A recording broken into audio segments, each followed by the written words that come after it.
gerçekleştirilen Birleşmiş Milletler Genel Kurulu tarafından 18 Aralık tarihi Uluslararası Göçmenler Günü olarak ilan edilerek dünya çapında göçmen haklarının tanınması ve göçmenlerin yaşadıkları sorunlar konusunda farkındalık oluşturulması hedeflenmiştir. Dünyanın birçok bölgesinde yaşanan çatışmalar, ekonomik sorunlar ve siyasi nedenlerle dünya çapında milyonlarca birey ailelerini, evlerini, yaşamlarını ardında bırakarak daha iyi koşullar aramak üzere göç yollarına çıkmaktadır. Bugün tarih boyunca hiç olmadığı kadar çok insan doğdukları ülkeden başka bir ülkede yaşamaktadır. SGD'de ASAM Göç Akademisi olarak 18 Aralık Uluslararası Göçmenler Günü'nde özel programımıza karşınızdayız. Heyecanımıza ortak olduğunuz için teşekkür ediyoruz. Çok heyecan duyduğumuz ve severek yaptığımız Göç Söyleşileri ismini verdiğimiz oturumlara bugün 3. özel söyleşiyle devam ediyoruz. Uluslararası Göç Örgütü ve Türkiye'deki görevleri başlıklı bugünkü söyleşimizde günün anlamı ve önemiyle Göç Örgütü'nün dünyada ve Türkiye'deki neler yaptığını, göçmenleri, Covid pandemisinin göçmenler üzerindeki etkileri hakkında konuşmak istedik. Uluslararası Göç Örgütü Türkiye Ofisi Göçmen Kaçakçılığı ile Mücadele Program Müdürü Sayın Meltem Hamit'e davetimizi kabul ettiği için çok teşekkür ederiz. IOM Türkiye Göçmen Kaçakçılığı ile Mücadele Program Müdürü Meltem Hamit, 2012 yılından beri IOM'in merkez ofisi olan Ankara ofisinde çeşitli görevlerde çalışmıştır. IOM Türkiye Ofisi'nin düzensiz göç ve göçmen kaçakçılığı ile mücadele alanlarındaki projelerin geliştirilmesi ve yönetilmesinden sorumlu olan Meltem, başta Göç İdaresi Genel Müdürlüğü olmak üzere sahil güvenlik, polis ve jandarma gibi kolluk kuvvetleriyle ilgili kurumların kapasite güçlendirme ve politika geliştirmesine destek sağlayıcı projeleri yönetmektedir. Bir buçuk saat sürecek olan bu söyleşi YouTube üzerinden yayınlanmaktadır. Daha fazla lafı uzatmadan sözü sevgili Meltem Hanım'a bırakıyorum. Tekrar hoş geldiniz. Buyurun. Merhabalar Ayşegül Hanım. Çok teşekkür ederim. İlk öncelikle ben de severek takip ediyorum programlarınızı. Bir parçası olduğum için, davet ettiğiniz için çok teşekkür ediyorum. Ayrıca şimdiden bahsettiğiniz gibi bu önemli, bizler için çok önemli olan Göçmenler Günü'nü için ayrıca özel bir program yaptığınız için ayrıca teşekkür ediyorum. Şimdiden ASAM'ın da 25. yılını kutluyorum aynı zamanda. Çok teşekkür ederim. Sağ olun.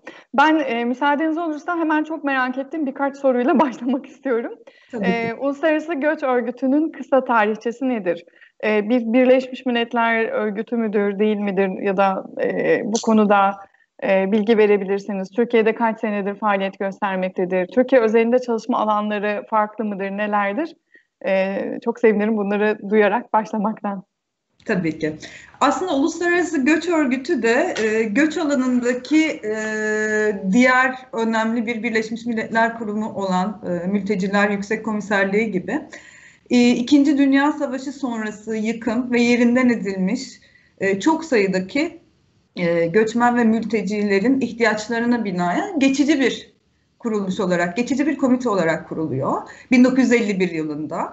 Aslında çok lojistik ve operasyonel bir komite olarak kuruluyor ve tamamen Avrupa'dan gelen göçmenlerin yerleştirilmesi için ülkelere destek olmak amacıyla lojistik bir kuruluş olarak kuruluyor. 1 milyon kadar göçmenin de yerleşimi için destek oluyor.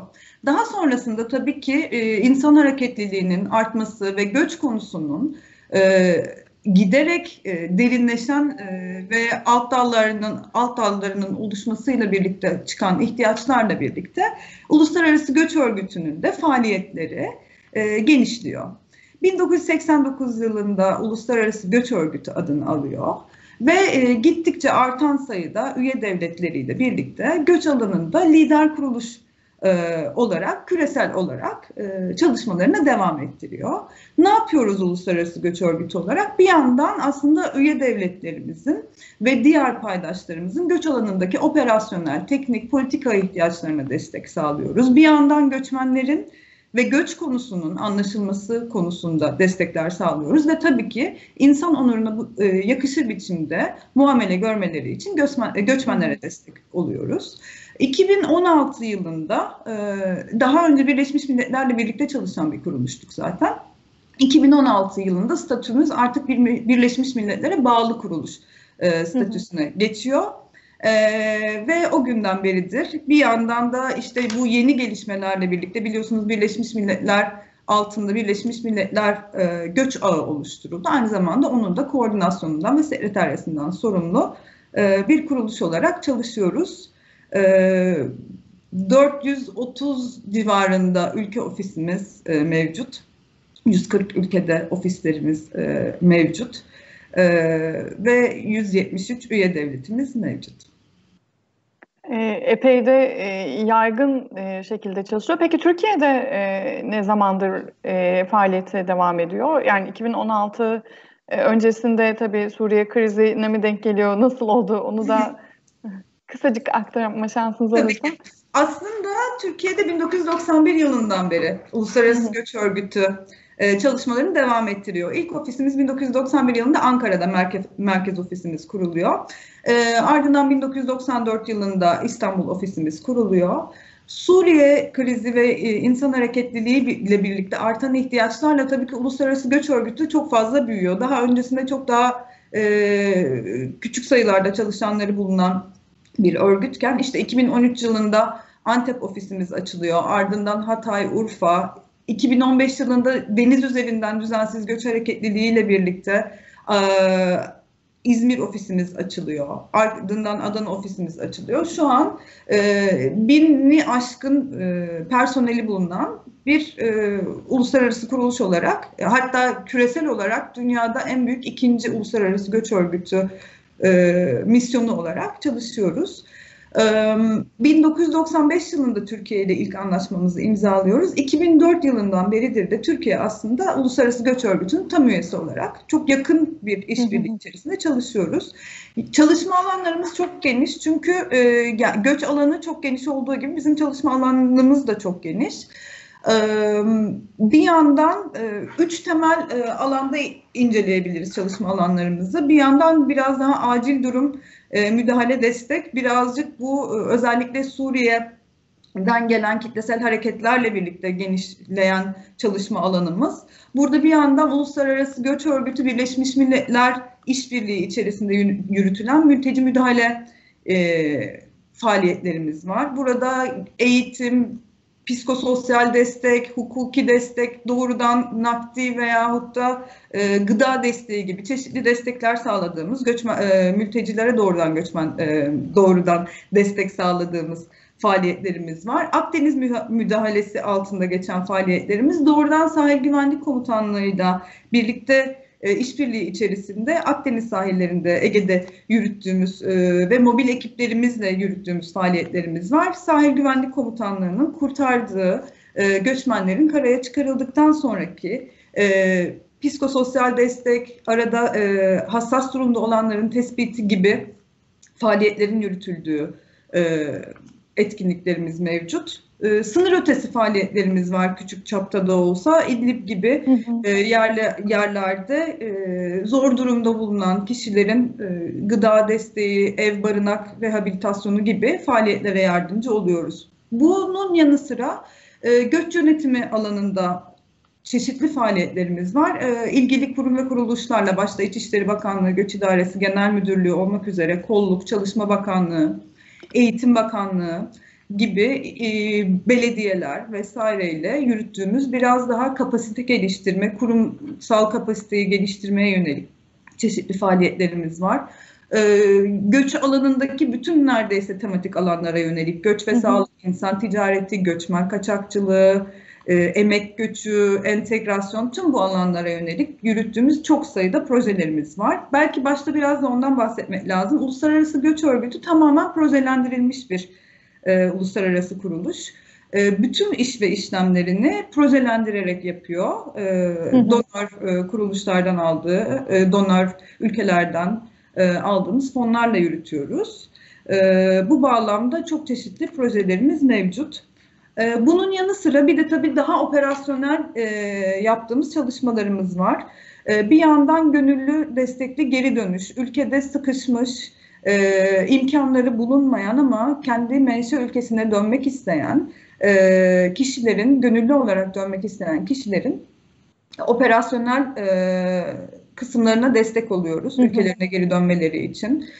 Bu gerek seyahatlerinin ayarlanması, sağlık ihtiyaçlarına göre eğer ki yanlarında refakatçi birinin gitmesi gerekiyorsa vesaire bunların ayarlanması konularına yardımcı oluyoruz.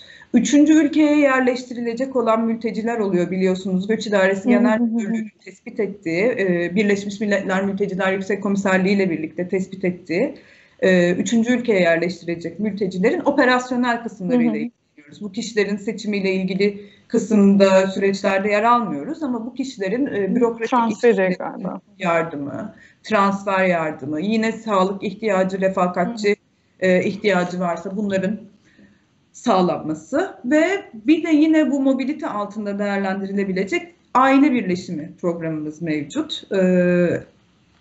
Suriyeli kişiler arasından Almanya ile birlikte yürüttüğümüz bir projemiz bu. Almanya'da ailesi olan ve aile birleşimi gerçekleştirilecek Suriyelilere yönelik destek sağlıyoruz bir de. Böyle bir programımız var. Bunun yanı sıra göç verilerine yönelik göçmen izlemeye yönelik, göçmen görünürlüğü izlemeye yönelik yani aslında alandan istatistiklerin ve saha çalışmalarının yapıldığı göç verilerinin toplanmasına yönelik ayrı programlarımız mevcut. Çok kısaca bu şekilde çok dallı budaklı olmakla birlikte zaten destek sağlıyoruz. İşin gereği faaliyetleri kapsamlı bir şekilde yürütmek olduğu için kısacık anlatmak bile başlı başına bir hani seri haline gelebiliyor. Bir yandan da şunu düşündüm size anlatırken, göç denilen şeyin aslında hani ne kadar çeşitlilik gösterebileceği, işte gerekçesinden tutun da diğer etkenleriyle beraber ne kadar gerçekten yoğun alana dağılabileceğinin de çok belirgin bir sonucu, göstergesi olmuş faaliyet alanlarını sıralamak. Ben buradan da yola çıkarak bir zaman zaman hepimizin konuştuğu başka bir ilişkili de olan bir konuya geçmek istiyorum. Şimdi biliyorsunuz hem sahada çalışanlar hem akademik olarak çalışan hem de bu konuda çalışan pek çok uluslararası kuruluşunda farklı farklı nitelendirdiği deyimler, terimler var. Mesela Uluslararası Göç Örgütü göç, göçmen, mülteci ya da sığınmacı kavramını nasıl tanımlamaktadır diye sormak isterim. Bunu birazcık bu sorunun sebebini açıklamaya çalıştım aslında. Çünkü hani mülteci ve göçmen, işte göç, sığınmacı kavramları da çok sık, özellikle ben de bir hukukçu olduğum için söylüyorum, hukuki camiada çok sık tartışılan bir konu. Bir de Uluslararası Göç Örgütü'nün bu kavramları nasıl tanımladığını sizden duyabilirsek çok sevinirim. Çok teşekkür ederim. Aslında hani göç literatürüyle ilgilenen ve sahada çalışan kişilerin de hani üzerinde çokça konuştuğu, bir yandan da üzerinde uzlaşının pek de olduğu söylenemeyecek konulardan biri. Dediğiniz gibi bunun bir hukuk perspektifi var. Bir de özellikle gündelik dilde, medyada çok fazla bu terimler birbirine karışabiliyor ama aslında bu karışıklığın giderilmesi kişilerin statüleri bakımından veya yükümlülükleri, hakları bakımından da elzem olabiliyor. O açıdan çok önemli. Şöyle bir durum var. Biraz önce bahsettiğiniz gibi aslında hani şurada şöyle bir kritik nokta var. Mültecilik normatif bir temele dayalı ve hukuki olarak uluslararası hukuk bağlamında normatif bir çerçevesi de bulunan, tanımı açık. Ve bizim için de zaten aynı şekilde 1951 Cenevre Sözleşmesi'nde söylenildiği biçimde, tarif edildiği biçimde mültecilik tanımı zaten açık. Burada hukuki tanımına çok uzun uzun girmesek bile sonuç olarak kişilerin zulüm korkusuyla ülkelerini terk ettikleri, uluslararası sınırı aşarak belirli sebeplerden dolayı ülkelerini terk ettikleri durum. Yani uluslararası korumayla ilgili. Ve zaten tanımı, içeriği, nasıl verildiği, nasıl iptal edilebildiği vesaire hepsinin zaten çok açık olarak belirli olduğu, üzerine çok da belki hani tartışmanın da çok da fazla gerekli olmayacağı bir kısım aslında mülteci tanımı uluslararası hukuk bağlamında açık. Ülkelerin ulusal mevzuatları da zaten uluslararası hukuktaki tanımı da dikkate alarak hazırlanıyor diyebiliriz. Öte yandan göç ve göçmenlik konusunda literatürde farklı bakış açıları mevcut. Birleşmiş Milletler'in farklı kurumlarında bile farklı anlayışın mevcut olduğu, terimin tanımında farklı anlayışın mevcut olduğunu görüyoruz. Temel nokta şu aslında, bir geniş anlamda kullanılabiliyor göç ve göçmenlik tanımı.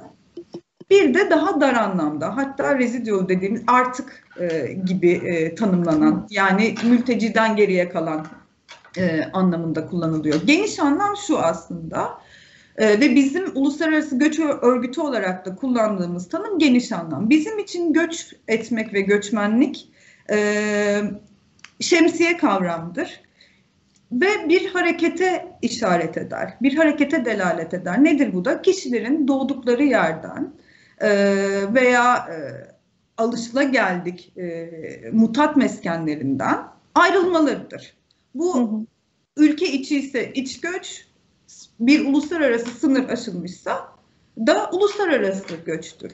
Kişilerin göç ederken motivasyonlarının ne olduğu, göç ederken, göç ettikten sonra, yani o hareketten sonra ne kadar süre geçirdikleri vesaire gibi kısımlar veya diğer ilgili olabilecek şeylerden bağımsız olarak kişilerin doğdukları yerden veya mutat meskenlerinden başka bir yere gitmiş olmaları, yani uluslararası göçten bahsediyoruz sonuç olarak. Da uluslararası kriter olarak uluslararası sınırın aşılmış olması bizim için göç etmek anlamına gelir.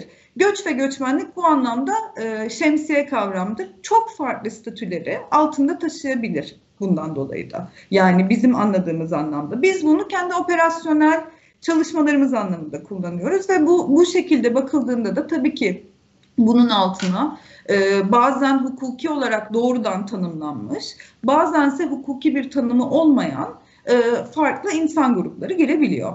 Çok kısaca bu şekilde. Ama bunun dışında işte mülteci tanımı 1951 Sözleşmesi'nde geçtiği şekilde tanımlanıyor bizim tarafımızdan da. Sığınmacı kavramı, işte mültecilik, uluslararası statü, uluslararası korumaya başvurmuş, henüz statüsünü almamış kişi olarak aynı şekilde biz de bu şekilde görüyoruz. Sadece dediğim gibi bizim genel olarak temel noktamız göç ve göçmenlik tanımını en geniş anlamıyla kullanıyoruz. Geriye kalan statüler o şemsiye kavramın altında yer alan statüler olmuş oluyor bizim için. Bu bağlamda da Uluslararası Göç Örgütü olarak aslında bütün statülere dair bir şekilde şey yapabiliyoruz. Tabii ki ilgili kurumlarla işbirliği içerisinde, sonuçta örneğin mültecilik üzerine baktığımızda tabii ki Birleşmiş Milletler Mülteciler Yüksek Komiserliği ile işbirliği içerisinde çalışıyoruz. Bu şekilde bizim tanımımız.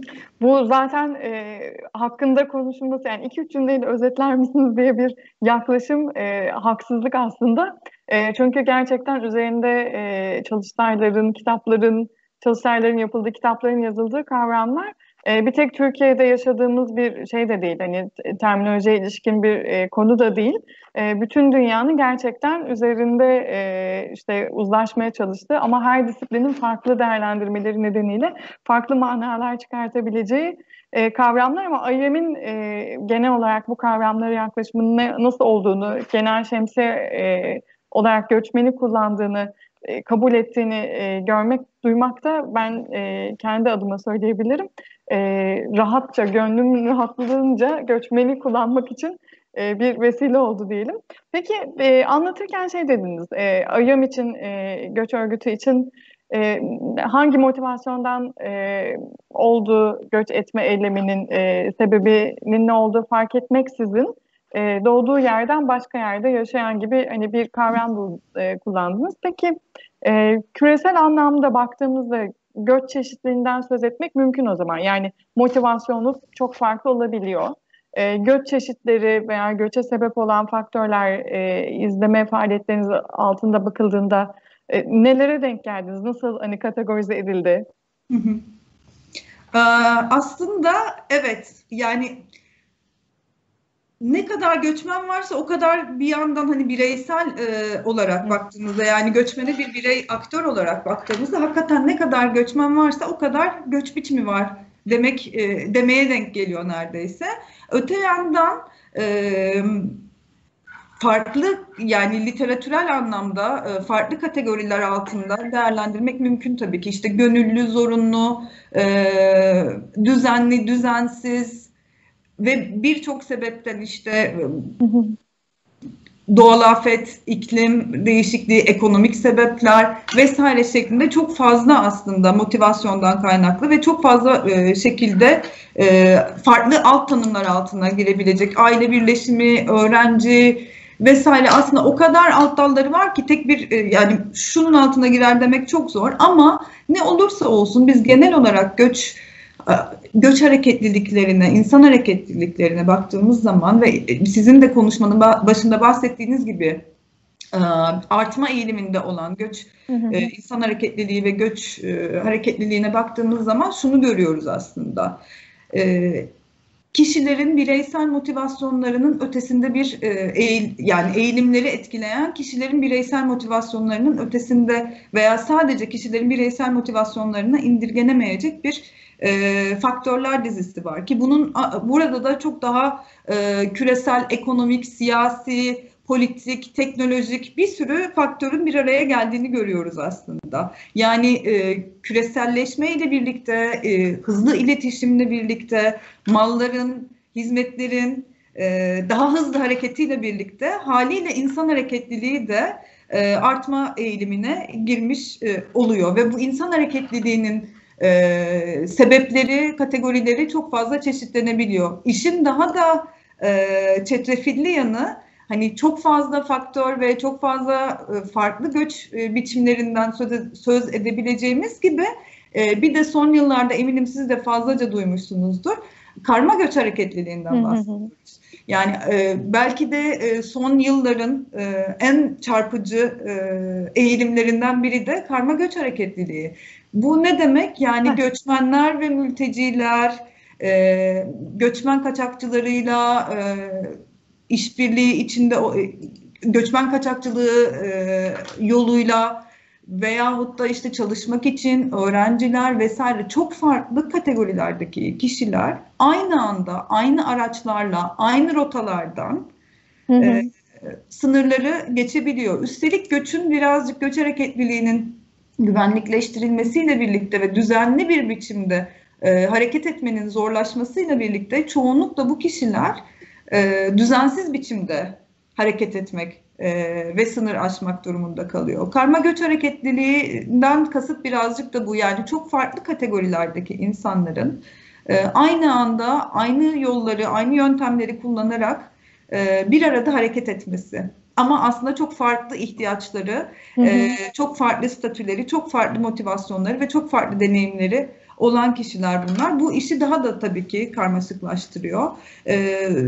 Bu da akılda tutulması gereken noktalardan biri sanırım. Peki Meltem Hanım, bu karma göç hareketinin tartışmalarının etrafında şöyle bir şeyde, yani aynı vasıtaları, aynı usulü, aynı yöntemleri farklı gerekçelerle göç etmek zorunda kalan insanların kullanmasıyla beraber sadece bir kişinin göçmen olabilecek veya mülteci olabilecek gerekçelerle de işte göç ediyor olması, hareket ediyor olmasını da karma göçün içine dahil edebilir miyiz? Yani şunu söylemek istiyorum. Aslında ekonomik sebeplerle göç ediyorum diyen kimsenin bölgedeki çatışmalar nedeniyle ekonomik yoksunluk içine girmiş olması, dolayısıyla aslında ekonomik olarak tarif ettiği şeyin bölgesel çatışma olduğunu veya iklimsel değişiklikler olduğunu işte ifade edemeyişinde, ama gerekçesinde aslında bunlar olduğunda da karma göçün içine girer mi?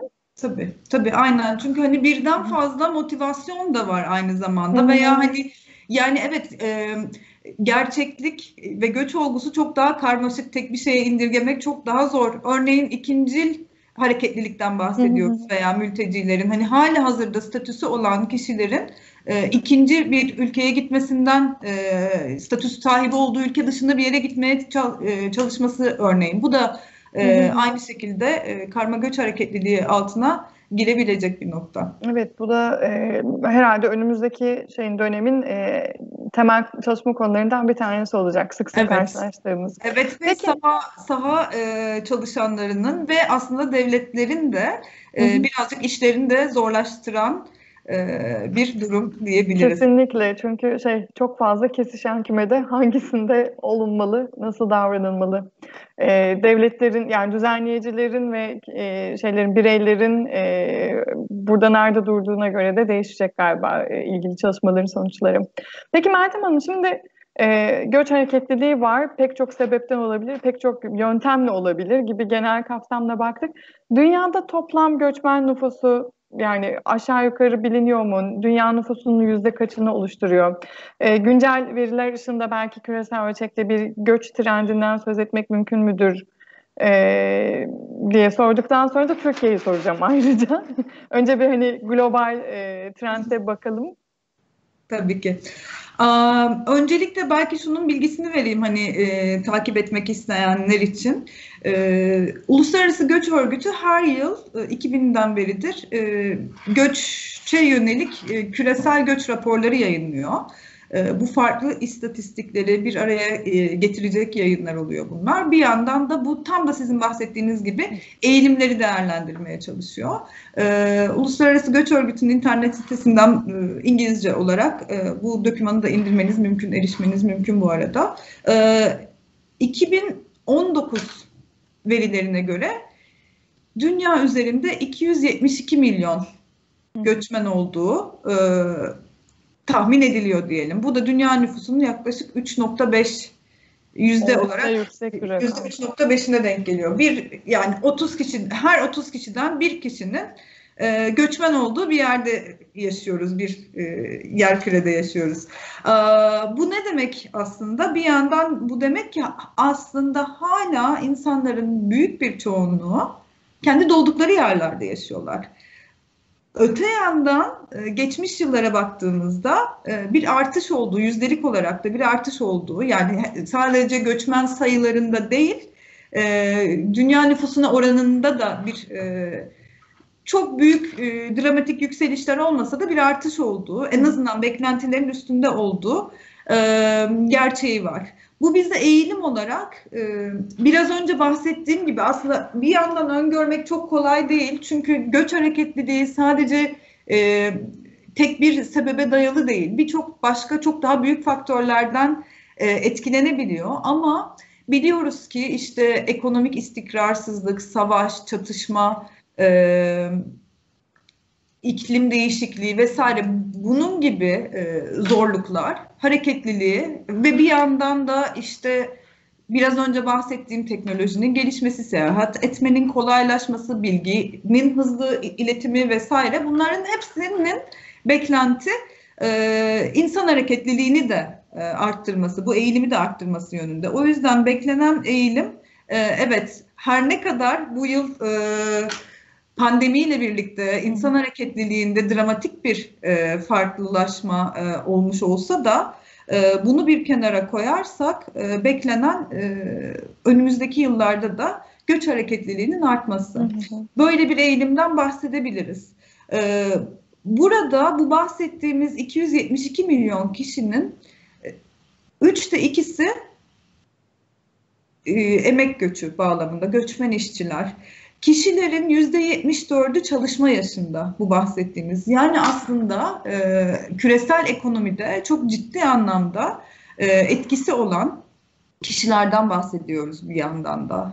Çalışma yaşında olan, tüketme yaşında olan, daha 20-64 yaş aralığında kişilerden bahsediyoruz. Bunların %42'si kadın, %58'i erkek. Neredeyse yarı yarıya.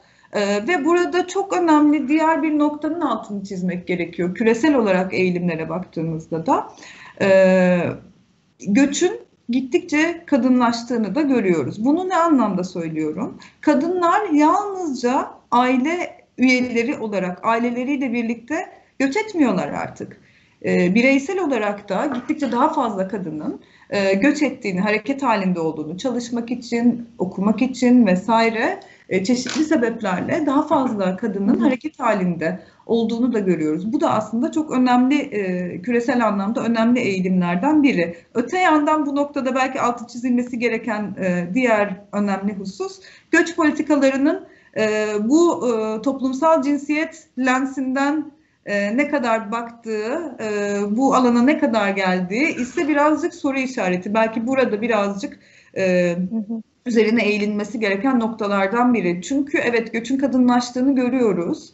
Ama öte yandan erkeklere göre kadınların küresel eğilimlerde de daha hassas durumda olabildiğini, daha ayrımcılığa uğrayabildiğini de görebiliyoruz. Bu göç sırasında, göç süresince toplumsal cinsiyet temelli şiddet ve ayrımcılık deneyimleri olabileceği gibi, örneğin Avrupa Birliği'nde yapılan çalışmalarda ortaya çıkan, araştırmalarda ortaya çıkan noktalardan biri, genellikle kadınların erkeklere göre, göçmen kadınların, çalışan göçmen kadınların erkeklere göre kendi kalifiye olduklarının daha az özelliğe sahip işlerde çalışma eğiliminin daha yüksek olduğu yönünde. Bunun gibi çalışmalar da mevcut. Bu açıdan bu eğilimler bir yandan da hassasiyetlerin ve hani politika üretirken nelere dikkat etmenin de altını çiziyor. O konuda da bize fikir veriyor. Bir de belki şeyden bahsedebilirim, hani istatistikleri verirken. Kim peki en fazla göçmen veren? Çok güzel olur. Ben de merak ediyorum. Tam aslında sözünüzü böldüm, özür dilerim. Buyurun.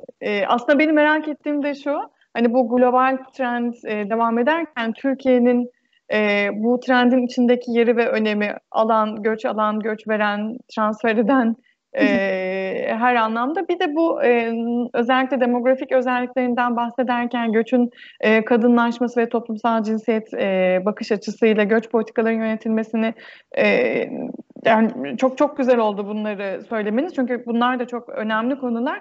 Neden göçle ilgili konuşurken kadına özel bir yer vermemiz gerektiği, toplumsal cinsiyete daha doğrusu.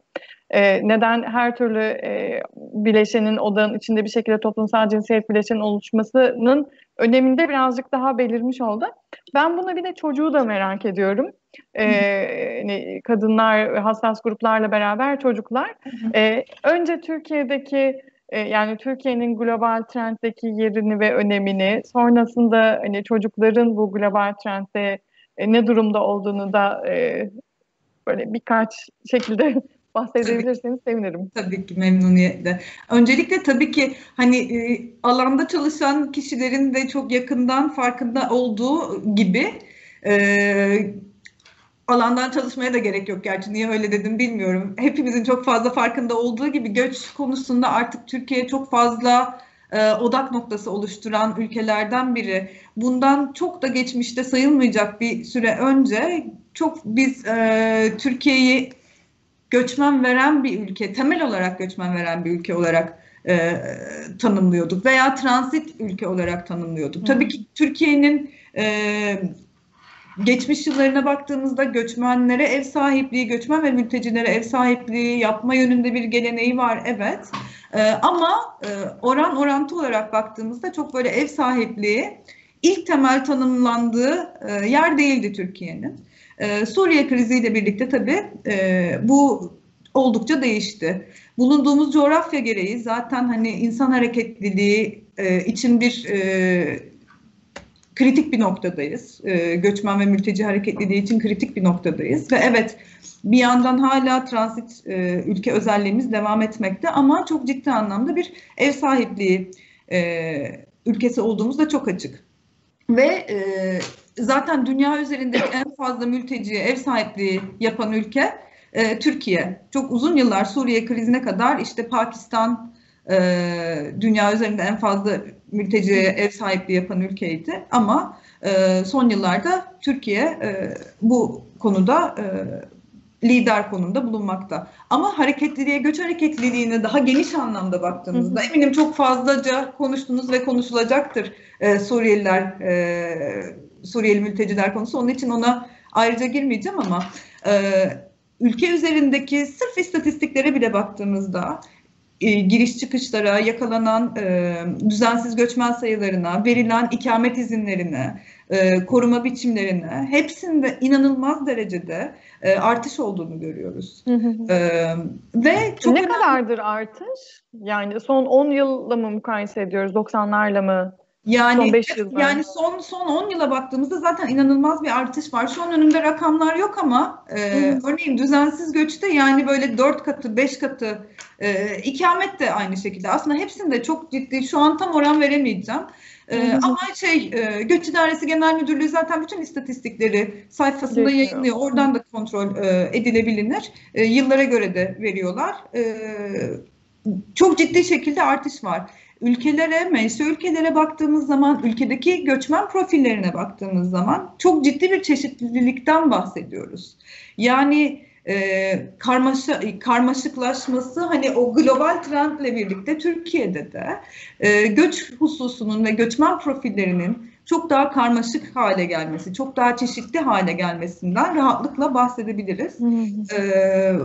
Bunun yanı sıra Türkiye ile ilgili olarak göç alanındaki uzmanlığın da gittikçe arttığından bahsedebiliriz. Çünkü evet bir anda Suriyeli hareketliliği ile birlikte başlayan ama bunun daha sonrasında daha geniş alana yayıldığı, aslında araştırmaların, çalışmaların, konuyla ilginin de arttığı ve göç konusunda pratik olarak ülkede bulunan göçmen nüfusun yanı sıra akademik, operasyonel olarak da daha söz sahibi olduğu bir yere doğru evrildiğini görüyoruz Türkiye'nin. Bunu da söyleyebiliriz. İlk başta aklıma gelenler bunlar. Diğer önemli bir nokta belki göç konusunun Türkiye için artık politikalarının bir parçası olduğunu görüyoruz. Evet, işte 2013 ve sonrasında Göç İdaresi Genel Müdürlüğü'nün kurulması, kanunun çıkması vesairenin yanı sıra kalkınma planının içerisinde de artık göç konusuna ayrıca yer verdiğini görüyoruz Türkiye'nin.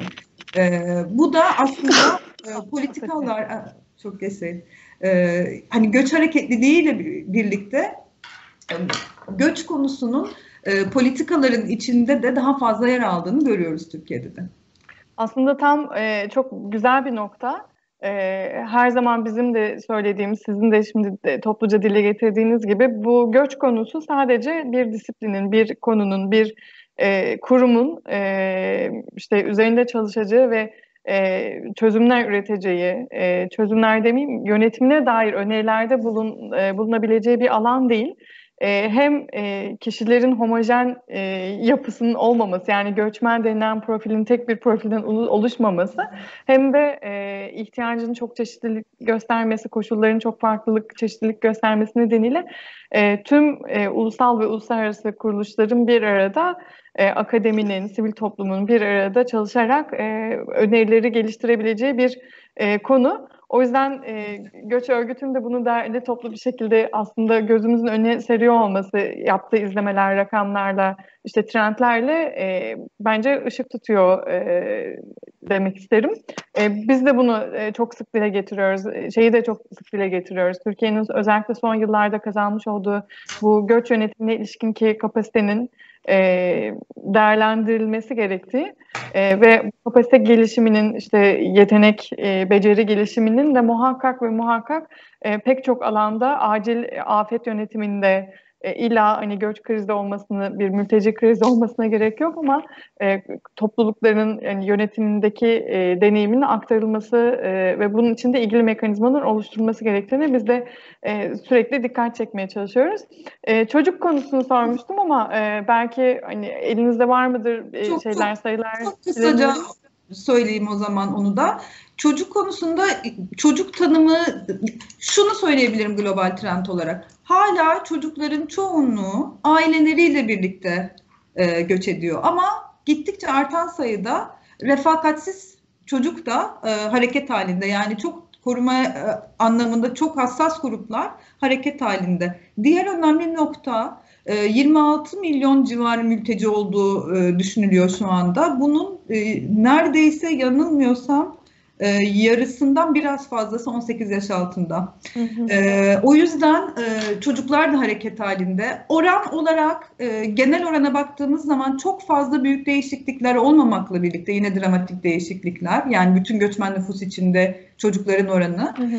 Yine de çocukların daha fazla hareket ettiği ve daha fazla hassas durumda refakatsiz çocuğun hareket halinde olduğunu da söylemekte fayda var. Burasıyla ilgili önemli bir şey, çocuklara ilişkin verilerin yeterince iyi ve güvenilir olmamasından dolayı bununla ilgili trendleri takip etmek biraz daha zor. Ülkelerin istatistik alırken işte bu noktada ayrıştırılmış veriler aslında bu açıdan çok önemli. Bunun gibi noktaları takip edebilmek için hani çocukların ayrıca verilerinin tutulmadığı veya çocuk tanımının yer yer farklılaştığı gibi noktalardan dolayı verilerde birazcık sıkıntı olmakla birlikte yine de en azından bunu söyleyebilirim. Ama yani öyle düşünüldüğü gibi düşük bir oranda çocuğun hareketlilik halinde olmadığı neredeyse yarıya yakın. Hani belki bu yaş sınırı veya o yaşın tespitine ilişkinki farklılıklardan oluşan yüzde işte bilemiyorum minimalde bir oynama olabilir ama %10, %20 değil çocuk hareketliliği epey yüksek. O yüzden de göç yönetiminin yani her ülke için, her Türkiye için de göç yönetim mekanizmaları muhakkak bu hassasiyetin farkında olması lazım. İlgili projelerde kurgulanırken diye ben de bir ilave yaptım. Peki Meltem Hanım şey demiştiniz, bu dünya üzerinde 272 milyon göçmen olduğu tahmin ediliyor ve bunların çok büyük bir kısmı emek göçmeni. Ekonomik gerekçelerle veya iş sebebiyle ayrılmış durumdalar vesaire. Yine bununla beraber bir de dediniz ki artık kadınlaşmaya başladı göç. Ama kadınların niteliklerinden daha düşük işlerde çalışmaya devam ettiğini de görüyoruz. Ben şimdi bu ikisini birleştirerek şöyle bir şey geldi aklıma ve onu sormak istedim. Şimdi nitelikli iş gücüne dahil olmak o zaman göç ve göçmenler açısından büyük önem arz ediyor bu bütün dünyadaki trende, global trende baktığımızda. Bu faktör ülkelerin göç politikalarını da etkiliyordur. Nitelikli iş gücüne sahip olan göçmenlerin daha hareketli halde olması gibi bir tercih olabilir. Buna dair bir göç mekanizması biçimleniyor olabilir. AYEM olarak da sizin tespitleriniz bu yönde mi? Ülkelerin göç politikalarını etkilediği yönde mi? Nitelikli emek gücünün daha mobil olması ve düzenli bir şekilde mobil olması yönünde mekanizmanın ilerlediği yönde midir? Yani aslında bakarsanız bu sorunun çok kolay bir cevabı yok.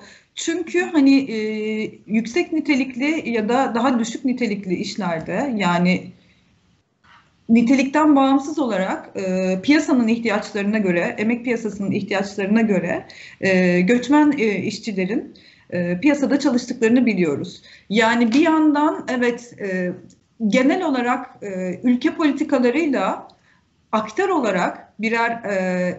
olarak göçmenlerin hareketleri ve eğilimleri ve bir yandan da emek piyasasının ihtiyaçları her zaman birebir birbirini karşılamayabiliyor.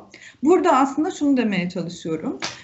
Evet biliyoruz ki birçok ülkede ve hatta bölgesel olarak da nitelikli iş gücünü, yabancı iş gücünün ülkeye göçünü kolaylaştırıcı çeşitli politikalar uygulanmakta. Kolaylaştırıcı birçok yöntemler, inisiyatifler izlenmekte, alınmakta. Amerika'ya baktığımız zaman, Avrupa Birliği'ne baktığımız zaman, Türkiye'ye baktığımız zaman Turkuaz Kart vesaire gibi hani ülkelerin nitelikli iş gücünden yararlanmak ve tabii ki nitelikli yabancı iş gücünün katkılarını kendi ülkelerine kazandırmak gibi bir eğilimleri var. Bu da gayet anlaşılabilir bir şey.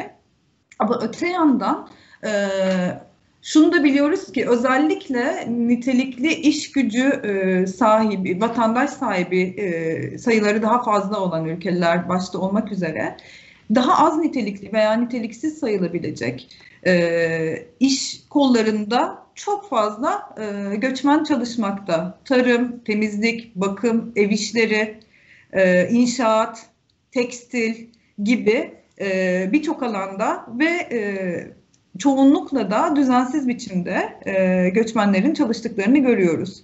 Düzensiz biçimde ve kayıt dışı çalışan kişilerin verilerini ve bilgilerini toplamak çok daha zor olsa da küresel anlamda baktığımızda çok ciddi anlamda bir kayıt dışı göçmen, düzensiz bir biçimde çalışan ve kötü koşullar altında daha az nitelikli işlerde çalışan göçmenlerden söz etmek mümkün. Hatta bu çok bilindik bir şeydir. İşte böyle daha ev sahibi halkın istemediği, beğenmediği işleri yapma eğilimi olabiliyor. Yani bu işlerin, bu ihtiyaçların giderilmesi göçmen işçiler üzerinden de olabiliyor. O yüzden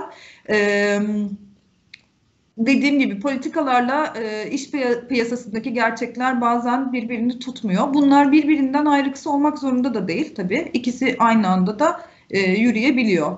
Burada Uluslararası Göç Örgütü olarak hani altını çizebileceğim nokta nedir? Tabii ki birazcık bu ihtiyaçları da dikkate alarak ve tabii ki düzensiz ve kayıt dışı çalışma sebepli hassasiyetlerin göz önünde bulundurulmasını dikkate alarak tabii ki mümkün olduğunca bu ihtiyaçların dikkate alınarak kişilerin düzenli biçimde niteliklerinden bağımsız şekilde düzenli biçimde çalışması için inisiyatiflerin alınması ve kişilerin haklarının temin edildiği bir biçimde çalışmalarının sağlanması yönünde olur. Hı hı. Teşekkür ederim. Oldukça aslında gerçekten kapsamlı bir soruydu. Hani nitelikli iş gücü olan mı göç eder, niteliksiz olduğunda göç edilemez mi gibi bir manada çıkarsın istemem aslında kimsenin. Öyle değildi ama yavaş yavaş da göç yönetimlerinin işte pek çok Batı ülkesinin göç yönetiminin buna doğru kaydığını hep beraber gözlemliyoruz. Tabii sebebinden bağımsız olarak da yani göçün motivasyonu sebebinden bağımsız olarak bunu söylemek çok uygun olmasa da yine de böyle bir trend var sizin de teyit ettiğiniz gibi ama çok zor. Üstünde gerçekten kitaplar, belgeseller, çalıştaylar, seminerler yapılacak bir konu. Teşekkür ederim. Sizin bakış açınızdan da konuyu dinlemek önemli oldu. Peki ben birazcık konuyu değiştirerek çok son yıllarda çok duyduğumuz ama çok da manasının pek ne olduğunu bilmediğimiz bir konuya doğru şöyle kaymak istesem. Global Compact on Migration. Çok sık duyuyoruz gerçekten. Pek çok atıf da var. Bir takım hani projeler yani makalelerde de kavramlar açıklanırken de ileriye dönük hedefler belirlenirken de belki birkaç cümleyle Global Compact nedir? Hani tam uzun adı var aslında onun Global Compact for Safe, Orderly and Regularly Migration diye ama GCM diye kısalttık hepimiz. Bundan da bahsedebilir misiniz? IAM'le ilişkisinde belki hani birazcık bak. Elimden geldiğince kısa biçimde bahsetmeye çalışacağım. Evet. Kısaca bahsedilmesini istemek çok ütopik olduğunun farkındayım ama konumuz bu olmadığı için birkaç... Evet. Tabii ki. Güvenli, düzenli sistemli göç için küresel mutabakat. Oldukça uzun bir adı var. GCM deyip geçeceğim ben de sizin yaptığınız gibi. Aslında şu, biliyorsunuz hani tartışmamızın başına dönersek ne demiştik? Göç ve göçmenlik konusuna ilişkin uluslararası normatif bir çerçeveden, mevzuattan bahsetmek mümkün değil. Tüm göçmen işçiler ve ailelerinin korunması sözleşmesi var örneğin ama onun da çok fazla taraf olan devlet sayısı az, Türkiye taraf olmakla birlikte. Normatif çerçeve olarak göç konusu birazcık daha arada kalmış bir konu. Göç haliyle çok fazla hükümranlıkla, devletlerin egemenlik yetkileriyle çok fazla ilgili ve devletlerin genel eğilimi bir yandan hani ülkelerinin sınırlarından kimlerin kabul edilip edilmeyeceğine vesaireye ilişkin kuralları ve yükümlülükleri kendilerinin belirlemesi. Ama artan hareketlilikle birlikte ve zaten göçün doğası gereği şunu da biliyoruz ki göç aslında tek bir ülkenin tek başına üstesinden gelebileceği bir konu değil. İşbirliğinin olması gereken ve uluslararası anlamda üzerine anlaşılması gereken bir takım taahhütlerin olması gereken bir alan olduğu gittikçe ortaya çıktı. Ne zaman en fazla ortaya çıktı aslında? 2015'te hepimizin çok yakından gördüğü sadece Akdeniz'de değil ama bizim de çok yakından Akdeniz'den de takip ettiğimiz düzensiz biçimde hareket halinde olan çok fazla göçmen ve mültecinin çok ciddi korumaya ilişkin zorluklar ve hayat kayıpları yaşamasından sonra New York Deklarasyonu bağlamında 19 Eylül 2016'da New York Deklarasyonu yayınlandı ve burada bütün Birleşmiş Milletler'e üye ülkeler göçmenler ve mültecilerin insan onuruna yakışır biçimde muamele görmesi için bir şeyler yapacakları konusunda bir taahhütte bulundu. Ve buradan iki tane kompakt, bir mülteciler için bir de göçmenler için iki tane kompakt hazırlanmasına yönelik adımlar atılmış oldu. Sonuç olarak bu bahsettiğimiz küresel mutabakat aslında ülkelerin uluslararası anlamda bağlayıcı olmamakla birlikte bir normatif çerçeve çizen ilk doküman. Türkiye'de çok yakın bir biçimde bunun çalışmalarında da yer aldı, aktif bir biçimde destekledi bu mutabakatın hazırlanma sürecini. Devletlerin dahiliyetiyle hazırlanan, bağlayıcı olmayan ama devletlerin bir iyi niyet ve politik olarak taahhütlerde bulunduğu bir doküman. 10 prensipten ve 23 temel hedeften oluşan, göç alanını kapsayıcı bir biçimde, yani ülkeden ayrılıştan diğer ülkeye geçiş, transit, ülkeye geri dönüş, göç alanındaki bütün konuları içeren çok temel bir çerçeve oluşturan, daha da çok yeni bir 2018 aralığında, 19 Aralık'ta Birleşmiş Milletler Genel Kurulu'nda kabul edilmiş bir normatif çerçeve diyelim. Ama bundan sonra çok daha fazla duyacağız. Dediğiniz gibi bunun için apayrı bir programa ihtiyaç olur. Belki onun için ayrıca tartışmak gerekir. Ama önümüzdeki yıllarda ümit ediyorum ki çok daha fazla Global Compact'ın uygulanmasına yönelik de çok daha fazla konuşacağımız ve ileride belki yani umarım o yöne doğru evrilir. Şu an öyle bir şey hiçbir şekilde olmamakla birlikte belki bağlayıcılığının olacağı bir dokümana evrilecek bir şey de olabilir, bilmiyoruz ama şu anda bir yandan bağlayıcı olmayan ama ve devletlerin hükümranlık yetkisini temel alan ama öte yandan da göç konusunda bir takım taahhütleri ve amaçları belirleyen bir doküman olarak karşımızda. Aslında pek çok belge evveliyatında niyet göstermek üzere hani yayınlanıyor ve sonrasında uygulamada taahhütleriyle beraber bağlayıcılığını geliştirdiği için bence önemli bir kilometre dönüm noktalarından bir tanesi.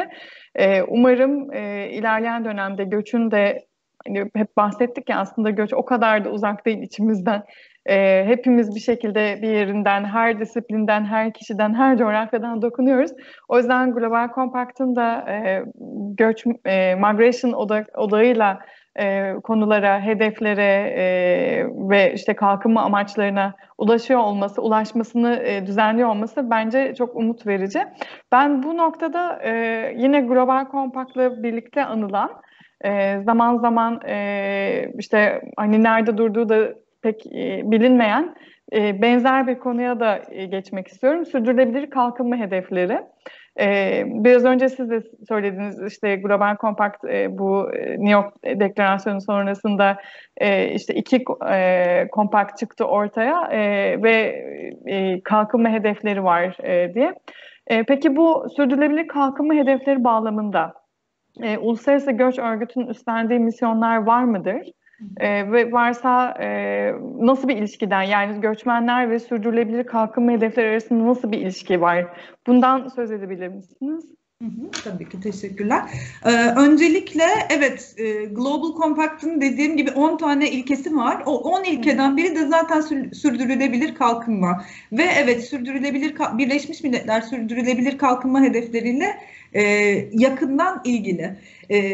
Birleşmiş Milletler Sürdürülebilir Kalkınma Hedefleri 2030 gündemi 2015 yılında yayınlandı. İşte temel mottosu da kimsenin geride bırakılmaması zaten. Ve 17 tane hedef var. O hedeflerden biri ve ilk kez kalkınma hedeflerinin içinde açıkça göç konusuna da yer verildi. Hani ülke içi ve ülkeler arası eşitsizliğin önlenmesi bağlamında düzenli, sistemli ve insani bir biçimde göç konusu da sürdürülebilir kalkınma hedefleri arasında yer aldı.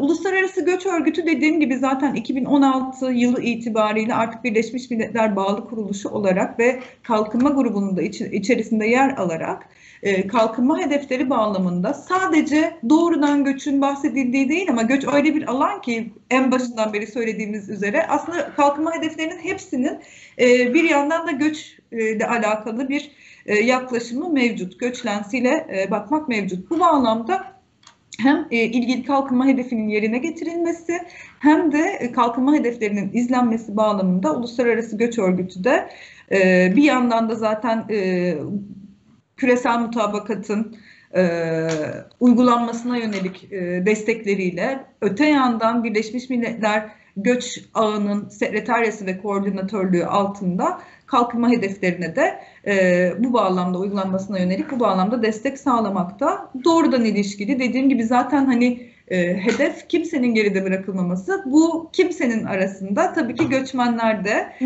ve göçmenlerin hakları ve onların korunmalarının temin edilmesi de aynı şekilde yer almakta.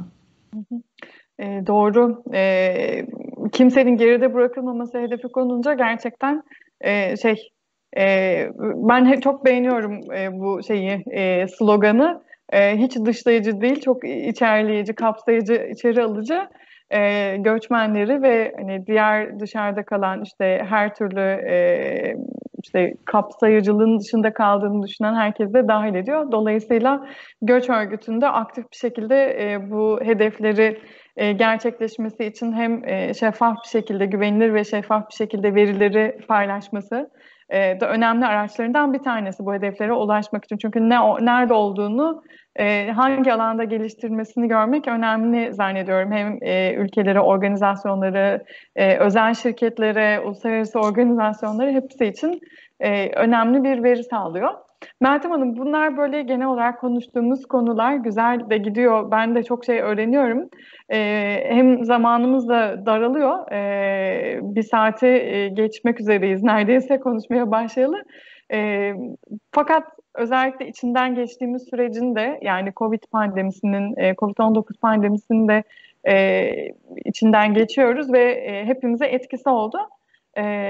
Tabii göçmenlere de, mültecilere de etkisi yüksek oldu. Burada Uluslararası Göç Örgütü'nün Covid-19 sürecinde ne gibi faaliyetler yürüttüğünü, bu sürecin göçmenlere, mültecilere getirdiği zorlukların neler olduğunu, bu süreçte Uluslararası Göç Örgütü'nün işbirliği içinde bulunduğu kurum ve kuruluşların neler olduğunu, yani kısaca Covid-19 pandemisiyle ilgili Uluslararası Göç Örgütü'nün faaliyetleri nedir, gözlemleri nedir, göçmenler nasıl etkilendi bu konuda? Bununla ilgili de bir iki küçük şey paylaşabilirseniz seviniriz. Tabii ki. İsterseniz sorunun sonundan başlayayım o zaman. Pandemi tabii ki şu tanım birazcık tanımlıyor sanırım. Hani bir yandan bir sağlık krizi ama öte yandan ciddi bir sosyoekonomik kriz ve çok koruma anlamında da bir kriz. Aslında birden fazla krizle aynı anda karşı karşıyayız. Bütün küresel olarak hepimizin etkilendiği gibi tabii ki daha hassas durumda olan ve kendi ülke vatandaşı olmayıp yani başka ülkelerde göçmen olarak yaşayan, statülerinden bağımsız biçimde yaşayan kişiler için ilave zorlukları oluyor. Yani bir yandan tabii ki biliyoruz ki işte geçim kaynakları, iş kaybı, gelir kaybı vesaire konuları sadece göçmenleri değil tüm ev sahibi halkı etkiledi ama göçmenler üzerinde bunların daha fazla etkisi olmuş olabiliyor. Özellikle de hareket özgürlüğüne yönelik haliyle alınan kısıtlamalarla sıkışmış göçmen sayısında, ülke içerisinde sıkışmış göçmen sayısında küresel anlamda artış olduğunu şu ana kadar gözlemlediğimizi söyleyebilirim. Maalesef bazı yerlerde yabancı düşmanlığı, stigmatizasyon gibi konularla karşılaşabiliyoruz. Göçmenlerin salgına sebep verdiği gibi yaftalar olabiliyor bazı yerlerde. Geçim kaynaklarının azalmasıyla özellikle göçmen işçi dövizleri dediğimiz yani kişiler kendi menşe ülkelerine kazandıkları parayı gönderebiliyorlar oradaki ailelerine vesaire. Aslında bu yıl bazı yerlerde artmakla birlikte küresel olarak göçmen işçi dövizlerinin azaldığını görüyoruz. Bu da aslında bu finansmana bağlı olan menşe ülkedeki hanelerin geçim kaynaklarının ciddi anlamda azaldığı ve baş edilebilirlik seviyelerinin azaldığını da görüyoruz. Pandeminin etkileri devam ediyor, edecek ama temel olarak bir yandan hani sağlık kapsamlı konuların yanı sıra bir yandan sosyoekonomik olarak zorlukları, öte yandan da koruma anlamında zorlukları olduğunu söyleyebilirim. Hem hukuki hem psikososyal destek koruma bağlamında. Uluslararası Göç Örgütü, Dünya Sağlık Örgütü'nün küresel müdahale, hazırlık ve müdahale planıyla ilintili olarak kendi küresel strateji ve planını da hazırladı. Küresel olarak da ülke ofisi olarak da Birleşmiş Milletler'in diğer kuruluşlarıyla birlikte, başta Dünya Sağlık Örgütü olmakla birlikte koordine biçimde çalışıyoruz. Biz de tabii ki ihtiyaçlara binaen, yerel ve ulusal kurumların ihtiyaçlarına binaen kendi bütçelerimizde çeşitli değişiklikler yaparak bir takım yardımlar sağlamaya çalıştık. Ne gibi yardımlar? Bir yandan işte doğrudan destek, temel ihtiyaç malzemeleri gibi yardımlar sağladık. Bir yandan yüz yüze, online, telefonla danışmanlık hizmetleri ve sevkiye yönelik işlemlerde bulunduk. Hem bilgilendirmeye yönelik danışmanlık hizmetleri hem de psikososyal desteğe yönelik hizmetler. Bu işte gelir ve geçim sebepli zorluklardan dolayı bir takım gıda yardımları, nakdi yardımlar ve az sayıda da olsa bazı KOBİ'lere bir takım küçük desteklerde, mikro kredi destekleri ve temel ihtiyaç desteklerinde bulunduk. Bunun yanı sıra bizim başta da bahsettiğim gibi verilere yönelik de çalışmalarımız mevcut. Bu bağlamda en hassas durumda olanların ve temel ihtiyaçların ne olduğunun anlaşılması için hızlı rapid assessment dediğimiz hızlı değerlendirmeler ve mobil ekiplerimizin, sahada çalışan mobil ekiplerimizin yaptığı araştırmalar da mevcut oldu. Tüm bunların yanı sıra bir yandan da kamu kurumlarına yönelik hem çalışma hayatlarında dikkat etmeleri gereken hem genel pandemi koşullarında dikkat etmeleri gereken hususlara yönelik eğitimler vermeye devam ediyoruz ve rehberlik edecek çeşitli dokümanlar hazırlıyoruz. Temel olarak bunlar üzerinden desteklerimizi sağlamaya çalışıyoruz. Bir yandan da buna ilişkin, pandemiye müdahaleye ilişkin kapsamlı bir biçimde destek sağlayabilmek için fon arayışlarımıza da bir yandan devam ediyoruz. Uzun ve meşakkatli bir yol, süreç. Covid-19 hiç kimsenin hazırlıklı olmadığı bir anda işte pandemi olarak belirdi hepimizde.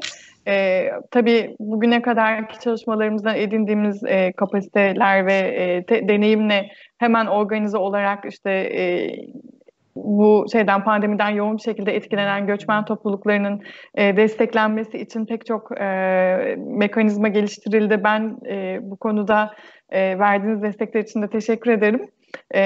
Gerçekten bizim de yapmış olduğumuz bir araştırma raporu yayınladık sonrasında da orada da çok açık bir şekilde göründü ki göçmen topluluklar büyük oranda pek çok alanda, yani sadece geçim kaynaklarına erişim veya sadece hastalıktan enfekte olmakla değil, cinsel şiddetten eğitime erişime, kamu hizmetlerine erişime gibi pek çok alanda ağır bir şekilde etkilendiğini maalesef görüyoruz. O yüzden destekleriniz için, kurgularınız için, çalışmalarınız için, fon arayışınız için, her şey için ben teşekkür ederim.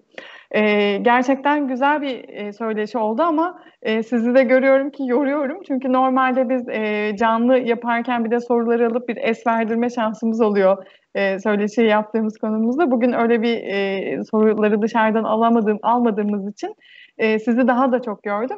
O yüzden müsaadeniz olursa ben daha sonra tekrar sizi ağırlamak üzere katkılarınız için teşekkür ederim.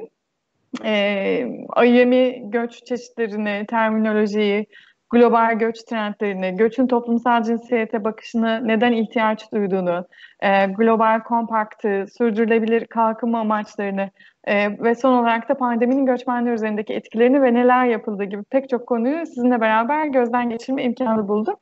Aslında daha uzun uzun konuşabilecek konular var. Ancak kısıtlı zamanda çok konunun üstünden geçmeyi ancak böyle yapabiliyoruz. Sağ olun. Teşekkür ederim tekrar destekleriniz için. Daha sonra tekrar izlemek isteyenler için yayının burada kayıtlı olarak kalacağını ve bundan sonraki söyleşilerle birlikte bu platformun bir video kütüphaneye dönüşeceğini tekrar etmek isteriz. Tekrar katkılarınız ve destekleriniz için çok teşekkür ederim Meltem Hanım. Ben de çok teşekkür ediyorum. Hem beni davet ettiğiniz için hem de gerçekten ASAM alanda Türkiye'de göçmenlik ve mültecilik alanında çok ciddi deneyime sahip ve çok fazlaca katkı veren, çok da yeni ufuklar açan bir dernek. Bütün çalışmalarınız için ve beni davet ettiğiniz için tekrardan çok teşekkür ederim. 25. yılınızı tekrardan tebrik ederim. Sağ olun. Göç Söyleşilerinin 7.sine 24 Aralık 2020 tarihinde saat 15'te Göç, İnsan Hakları ve Sosyal Medya konusunu Facebook Türkiye Kamu Politikaları Programı Müdürü Sayın Ece Başar'la beraber konuşarak devam edeceğiz. Hepinize bu canlı söyleşi için soru ve yorumlarınızı beklediğimizi hatırlatarak veda ediyoruz. Görüşmek üzere.